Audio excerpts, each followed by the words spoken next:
I like Devil's Minion. Do you like Devil's Minion? I bet you do. Welcome back to this channel. Welcome back here, or welcome at all. I'm Scorpio, and we're going to talk about Devil's Minion today, because what else should we do?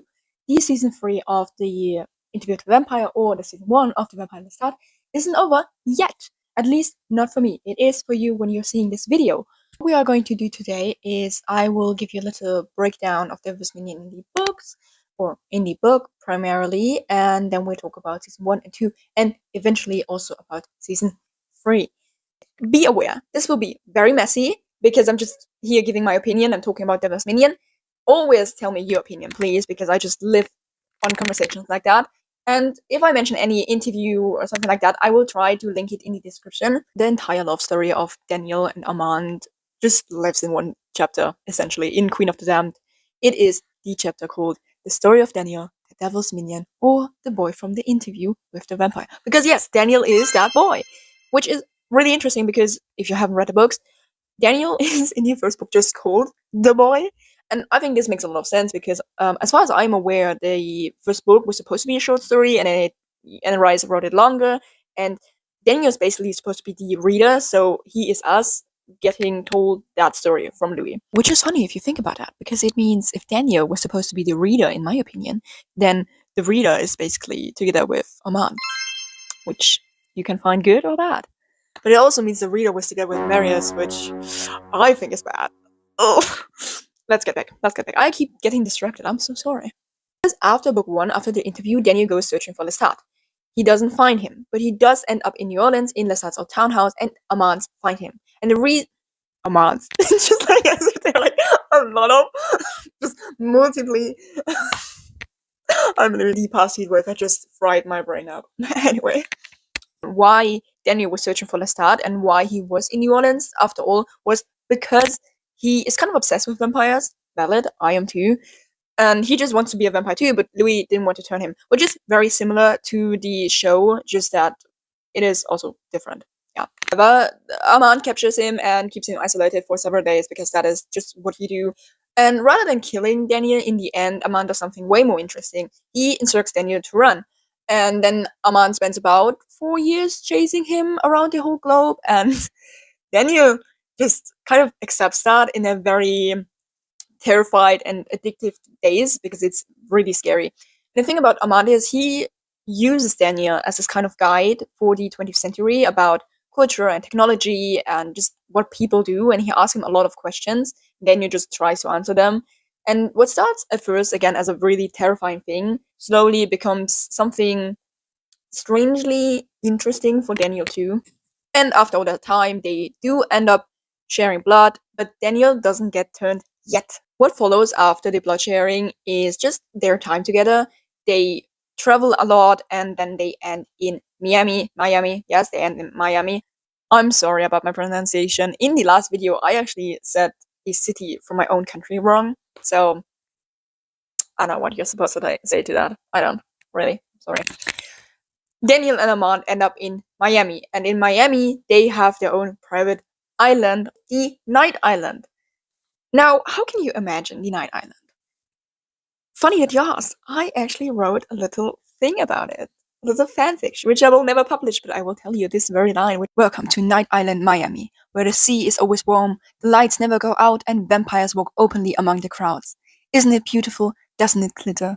Night Island is a jewel thrown carelessly upon black water, dazzling enough to seduce saints and monsters alike. It is a haven for the damned, a playground for the beautiful, and a paradise built upon greed. The living mingle with the dead as though they have always belonged there. The peculiar, the broken, the obscenely rich.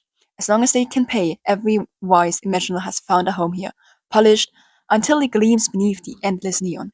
Anyway, let's forget about that.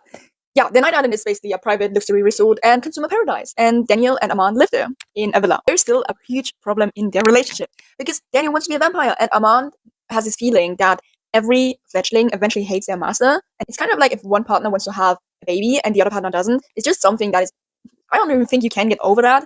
Armand and Daniel become incredibly codependent, but Daniel also keeps running away because Armand doesn't want to turn him into a vampire. And it's just not a healthy relationship. And Daniel always keeps coming back, or at least he has a feeling like Armand calls him back.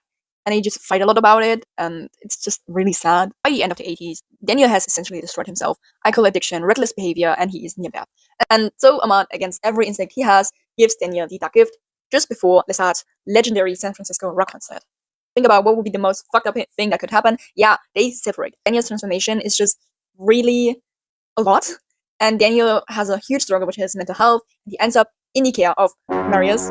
You know what I think about that. If you don't know me, if you've never seen a video about me before, I think you know what I think about Marius. I made a video about it, by the way, if you want to know more about Marius and my opinions about him. Yeah. So Daniel ends up with Marius, and it just takes him a very long time to recover. The good thing, though, is they do end up together at the end. It doesn't really get explored because I feel like Anne Rice didn't really care about Daniel, which is like sad for me because I love him. But it's also valid because she is a writer and she can do whatever she wants if they end up together. It's mentioned in like one sentence, happily. And now let's just get into the series because the AMC series did a lot more and it's very exciting. The series starts with Daniel going to Dubai after Louis invited him for a second interview. And in the first season, we mainly see Armand as Rashid, and he doesn't reveal himself to Daniel yet.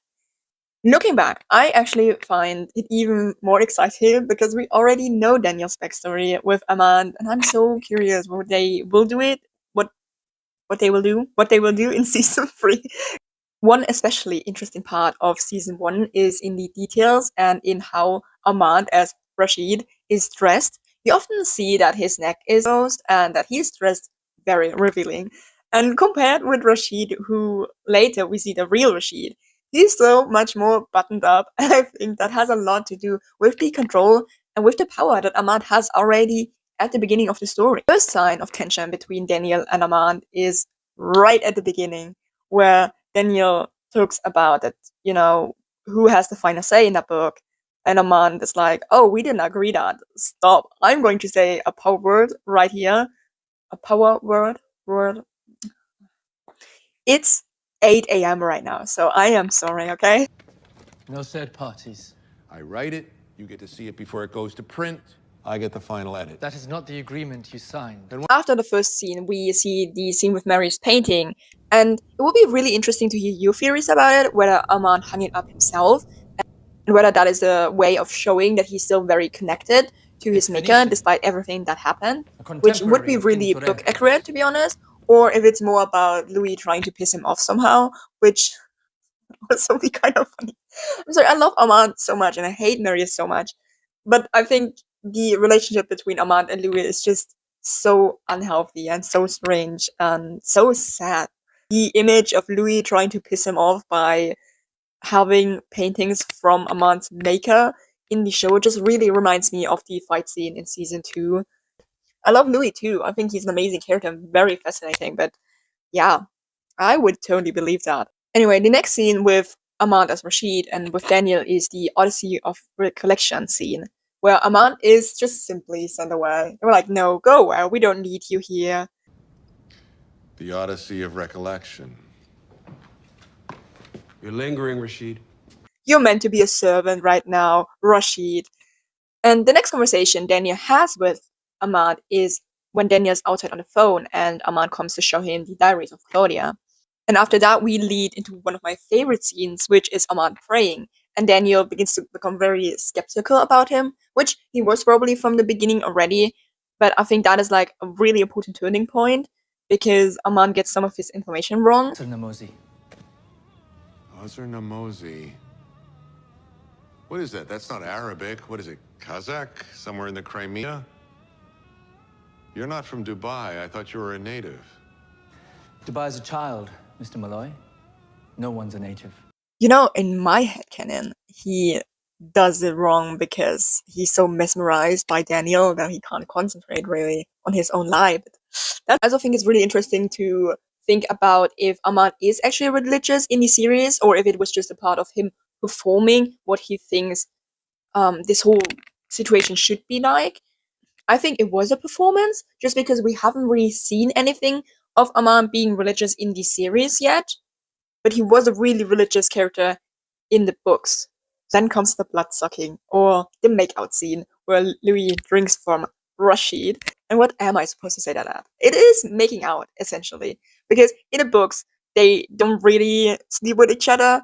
And blood sucking is just a very intimate thing, and it is something really intimate in the series too. We see that so often with Louis and Lestat.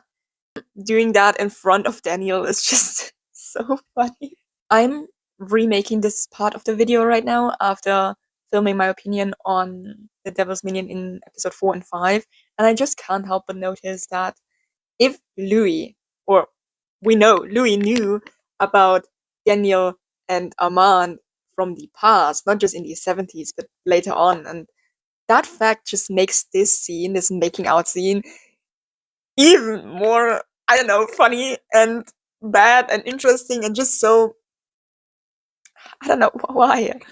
It's just, there's a lot of tension going on, and I love that tension. Especially after Daniel then asks how Armand tastes and how much he weighs, or rather he thinks it, and Louis is just like, oh, I'm going to say that out loud right now.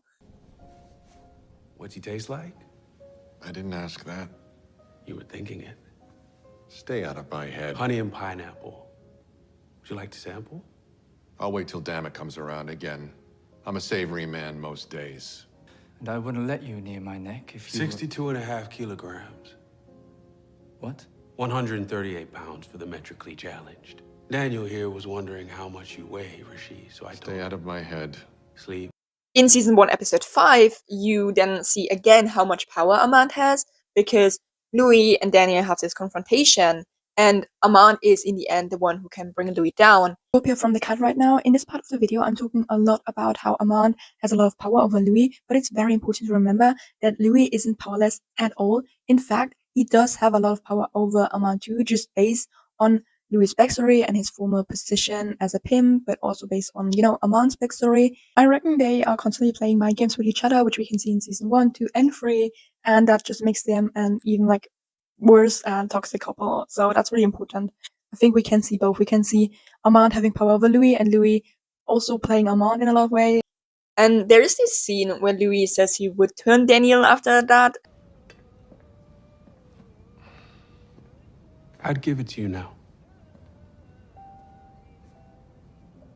And Armand is being sent away again. There are just so many scenes of Armand being a servant, playing Rashid, and Daniel keeps digging deeper and deeper and deeper.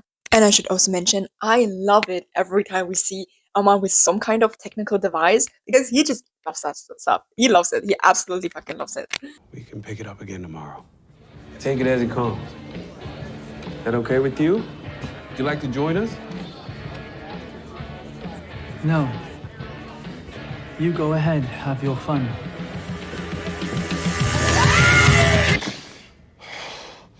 And then the season ends with the twist. Rashid is Armand, and also Louis' great love. Yeah, who are we even kidding? He isn't his great love, but that's what we've been told, right? Let's jump to the next Scopia, talking about season 2. We start season 2 with Armand having his shirt buttoned down so much, because of course he is, and with Armand and Daniel having a little argument in the dining room. What follows then is Louis and Armand deciding that Armand should be part of the interview, and looking back after episode 5, after season 3, episode 5, knowing how much Louis knew, this is such an insane scene, because it just means that their little games and their little play is going to a next level, and it really reminds me on these stories where couples who struggle with their relationship try to bring in a third person in a romantic or sexual way to fix it, which most of the time doesn't work at all. Armand saying that the boy from San Francisco is still in Daniel is very interesting, knowing he followed and loved Daniel, that boy, for 52 years. I think every scene that follows is full of tension between Armand and Daniel. There's a lot of looks, and I really think that despite getting the love confession in season 3, season 2 is the Devil's Minion season. One of my favorite scenes is the telenovela comment from Daniel, but even more important is the Alice thing. Perhaps we should... She said no. We hear Armand in the background gently trying to stop Louis, and then after that, Armand saying that Alice wanted to say yes, but she didn't trust Daniel yet. It's Daniel and Armand in the library with Armand's little blender joke. If you haven't read the books, Armand is kind of obsessed with technology in them, and especially with blenders, and he just used to try to mix stuff up based on the color. So that's a nod to the books, and I really, I suspect no one at Amazon is trying to sell us blenders. And of course, we get the Armand and Lestat background of Armand saying, I love you to Lestat, and then, making out and stuff. And I've seen a video about it, talking about how Armand just made this up to spend more time with Daniel and to have a reason to spend more time with him.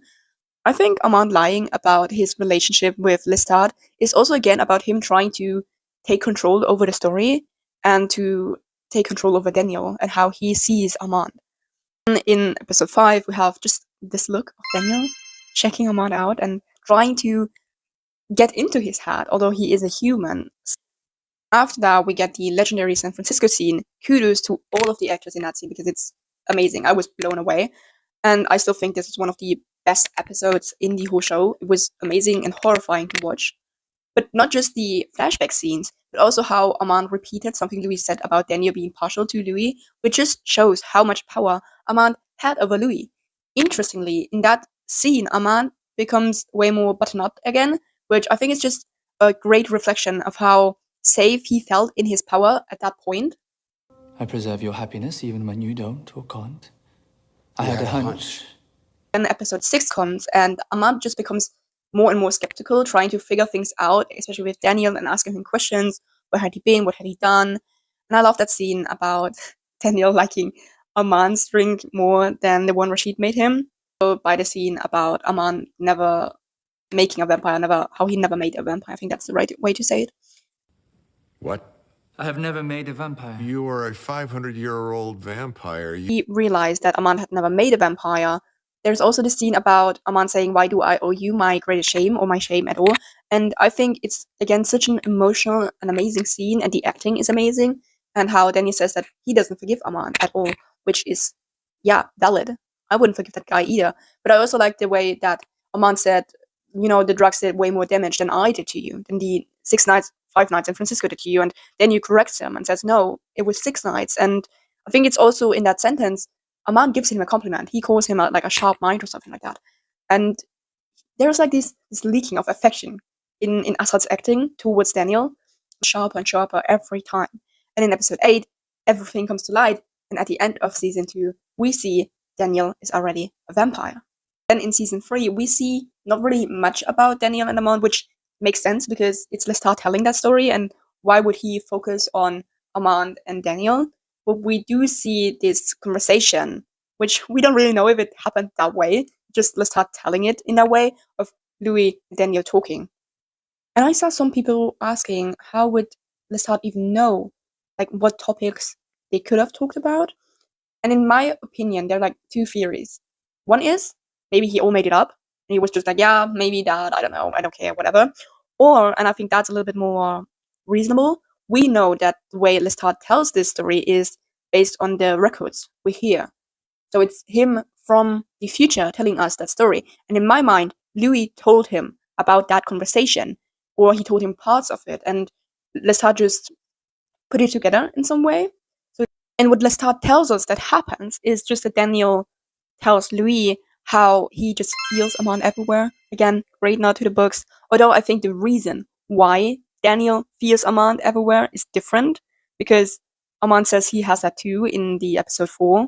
So I think the reason is a little bit different. Plus, after this is episode 4 and 5. Now, one important thing to note. I made this video twice now. So the first part of me talking about season 1 and season 2 and like the intro was filmed twice. What follows now is my actual reaction to episode 4 and 5. I haven't finished the series yet because it's not out yet. I've only watched episode 4 and 5, but that was so exciting that I need to talk about it right now. So this is a few days after episode 5, by the way. I am off script right now because I'm just so excited. I'm not a professional, so I don't care. I'm just yapping and ranting here. Episode 4 and 5 was so insane.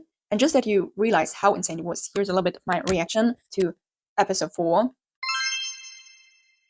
I'd sit at the foot of his bed in derelict motel rooms as he slept off a fix. Gradually, over the next 52 years, I was interceding on his behalf. And when he blacked out under an overpass, Okay, a Jesus. donkey about to roll over him in an RV, a wife Alice at home, pregnant at the time. Where the fuck are you, Dad? Yeah, just a lot of stuff happened and I'm really happy about it. So let's just get into it, I guess. Oh, my glasses are like, ugh, just looking bad with the computer light. So I'm going to do it without glasses, which means I can't see anything, but that is good because I don't want to see myself. Let's start. Episode 4, Devil's Minion, is so good. So good. I have so many thoughts about this whole season and so many thoughts about Devil's Minion, so I'm trying to figure it out right now. Devil's Minion in episode 4 is divided into 2 parts. We have the first part of Armand's little apology tour, in which he goes to Lestat, but then he also goes to Daniel, and he's like, I want to tell you something really important, and of all the people that worked on Earth, I've heard you the most. Dear Daniel, of all things that walk the garden, it is you I have done the most harm to, and it is to you And Daniel is just, fuck off. He's like, I don't want to talk with you, and you suck. But hey, when a bucket of Louisiana fried chicken walks into the room and says, stop, well, what can I say? Really difficult relationship, and I felt so sorry for Armand because everyone was shitting on him, and he was just trying to apologize. I don't think he was really serious about that. He was in some way, especially with Daniel, but I found this really great TikTok about it, talking about if you peel an onion, it's still an onion. You know, it's still Armand. He, which we see a lot in episode 5 later, but I think he was kind of sincere with Daniel in the way that he wants to make up with him. Again, we see that in episode 5 a little bit better, but it's just really hard for him, and like doing these steps is just the wrong way to go about it. So Daniel just doesn't fucking care about that apology, and he's like, you know, I will tell you how this apology will go. Stop. I've done this myself once. Let me try. Hey, son. Dad here. Sorry about the deadbeat, no child support vibe I've been giving off for the past 2 years. Reminded me a lot about season 2, episode 5, where Armand is like, I will tell you how your life will go. And I thought, I don't know, is it a parallel? Am I Devil's Minion-ing too much? I don't know. The second part of the 4th episode was a little bit more exciting, I would say, because after that awful, but also cunty and amazing song, and really awful, I felt so sorry for Armand, of the start, like after the Big Boss song, Daniel went outside and Armand went outside, and they had this really amazing conversation in which Daniel was like, stop doing that mind-fucking thing, I don't want it, I don't want you, fuck off. And Armand was like, I am your maker, I can't get into your head, I don't know what you want from me, I see all these things too, they disappear from me too, and we are connected. And It happens to me too. It's happening right now. one thing I found really great, except Daniel throwing Armand against the wall and Armand not really minding it, was Armand said, I think it's our vampiric bond. And he said, I think, in a very specific way, which... What is that? What is this?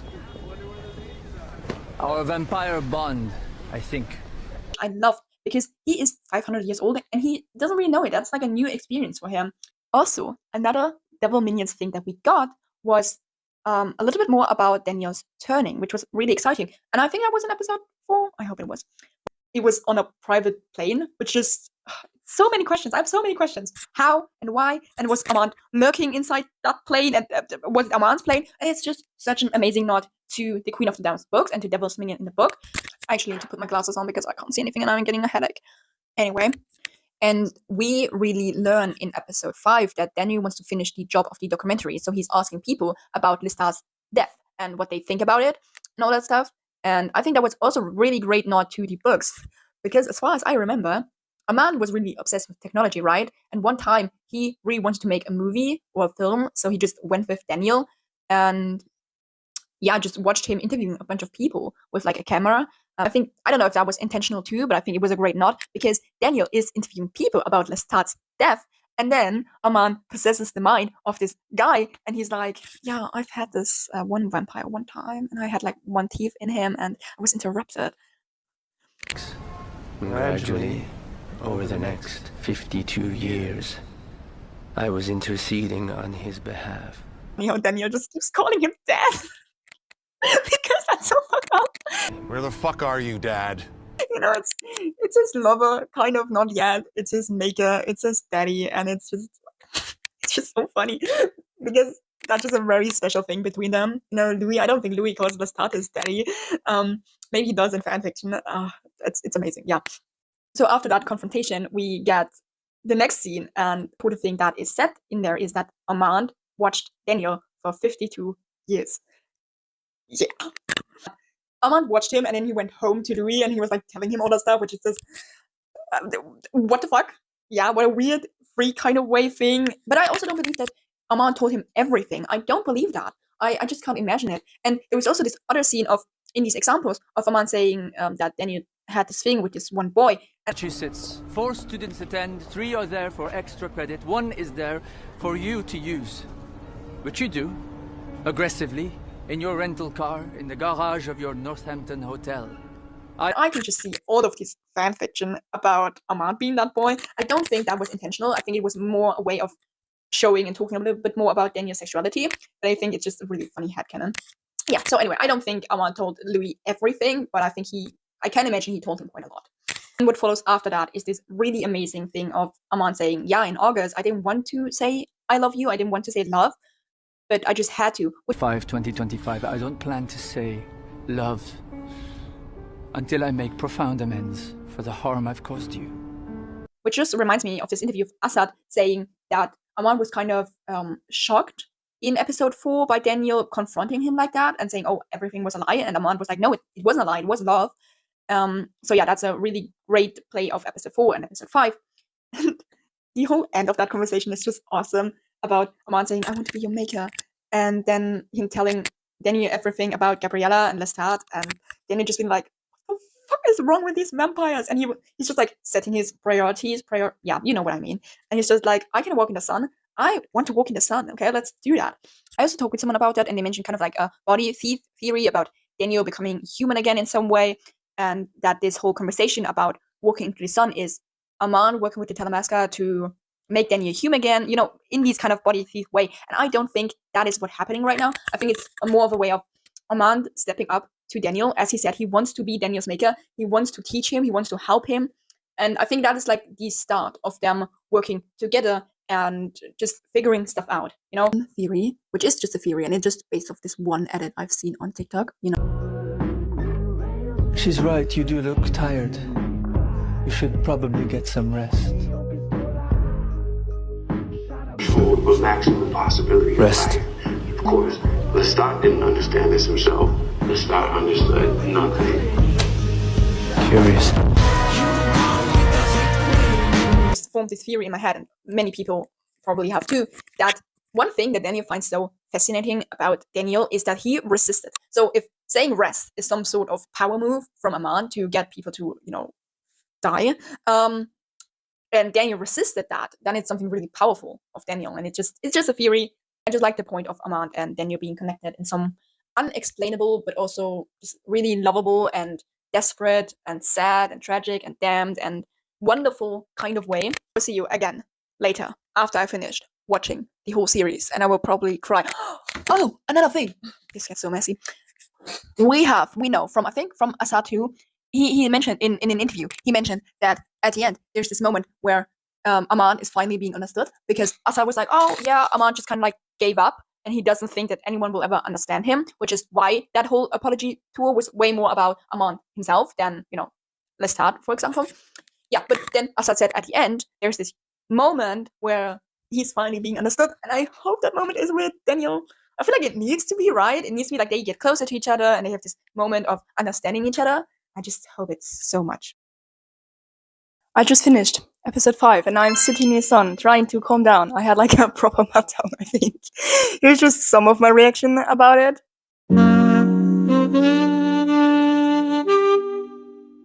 And yes, there was a lot of crying. A lot of crying. I think I've never cried that much before. I did cry a lot in season 2, episode 5, but the Claudia scene was just... I haven't recovered from it. This is like really raw me right now. I took a shower, tried to relax, tried to calm down. I'm still not down. I'm really excited right now. My heart is beating way too fast. Let's get into it. We didn't have a lot of Devil's Minion in episode 5, which was fine, because we had a lot of Lusta in the episode. Also, the parts we had of Devil's Minion was insane. I know I keep saying it, but it just is insane. Okay, that's the word I would use the most to describe Devil's Minion. The first part we got was Daniel and Louis, the start, the restaurant, and talking about the documentation and how it's going to end. And I really enjoyed, little side piece before we get into the Devil's Minion thing, I really enjoyed Daniel being like, oh, you respect me? That's why you didn't get into my head, because you respected me that much? Well, you didn't respect me for like stalking me for like how many years? 52? I tried to respect you, Daniel. I tried not to delve into your thoughts. I appreciate that. I appreciate you respecting my privacy, Louis. There was a lot of subtext in there, and that's how I would see it.